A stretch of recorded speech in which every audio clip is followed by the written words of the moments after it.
Hello guys, welcome to my channel Bithika's home kitchen. आज का हमारा रेसिपी डालगोना कफी। तो चलो আমরা ডাল দেখব ডালগোনা কফিতে কি কি উপকরণ লাগবে। ডালগোনা কফিতে যা যা লাগবে আমি রেডি করে নিয়েছি সব। এখানে আমি নিয়ে নিয়েছি 500 গ্রাম রেড কাউ দুধটা আমি এখানে জাল দিয়ে রেখেছি। আর নিয়েছি এখানে কফি, এখানে নিয়েছি চিনির গুঁড়ো, আর নিয়েছি এখানে গরম জল। গরম জলটা খুব ভালো গরম হতে হবে। গরম জলটা আমি যেন ঢেকে রেখেছি। আমি প্রথমে এখানে কফিটা দিয়ে দেবো। এখানে আমি 3 চামচের মতো কফি দিয়ে দেবো।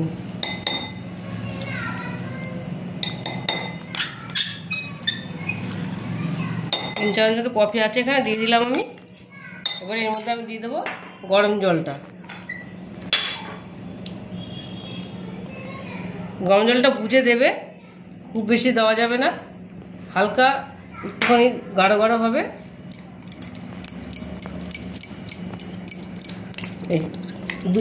1 চামচই দিয়েছি, 1 চামচ আমার এরকম হয়েছে 3 চামচ কফিতে। আমি একটু চামচ, এই চামচটা একটু বড় চামচ, ওইটা একটু ছোটো চামচ ছিল কফিটার চামচটা। এবার এটাকে আমি ইলেকট্রিক বিটার দিয়ে আমি বিট করে নেব।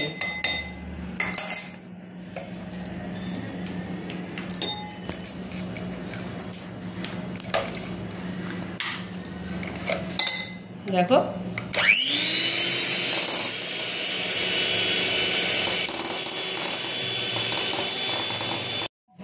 এর মধ্যে চিনিটাও দিতে হবে, আমি ভুলে গেছিলাম, চিনিটাও দিতে হবে।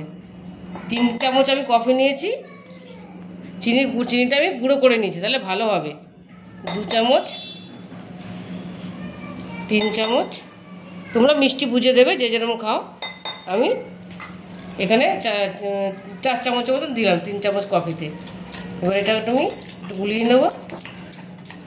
তোমাদের যদি হ্যান্ড বিটার, ইলেকট্রিক বিটার না থাকে তোমরা চামচ দিও, এটা ভালো করে চামচ দিয়ে একটু সময় লাগবে, আর ইলেকট্রিক বিটার দিয়ে তাড়াতাড়ি হয়ে যাবে। আমি আবার এটা বিট করে নেব। দেখো আমার বিট করা হয়ে গেছে। দেখো বিটটা এমন হবে যে এরকম উল্টালেও পড়বে না, এরকম হবে। দেখো আমার এটা পুরো রেডি হয়ে গেছে। এবার আমি কফিটা বানিয়ে নেব। প্রথমে আমি দুধটা ঢেলে দেবো, 1/2 কাপের মতো দুধ দেবো আমি।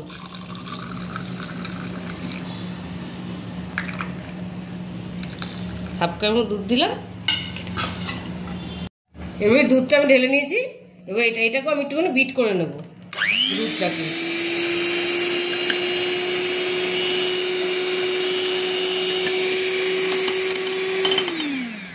দেখো এরকম একটু ফেনা ফেনা হবে। দেখো তাহলে ভালো লাগবে, দেখতেও সুন্দর লাগবে, খেতেও ভালো লাগবে। এবার আমি এটার মধ্যে কফিটা দিয়ে দেবো। এই দেখো কফিটা আমি এবার দিয়ে দেবো এর মধ্যে।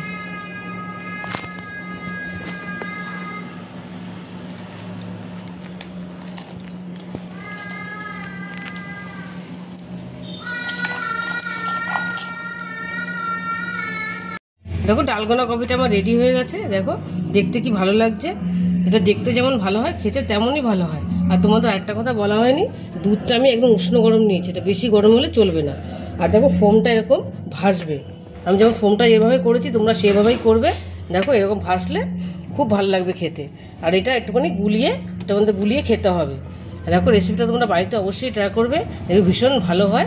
আর যদি রেসিপিটা তোমাদের ভালো লেগে থাকে তাহলে আমাকে লাইক, শেয়ার আর সাবস্ক্রাইব করতে ভুলবে না। টাটা।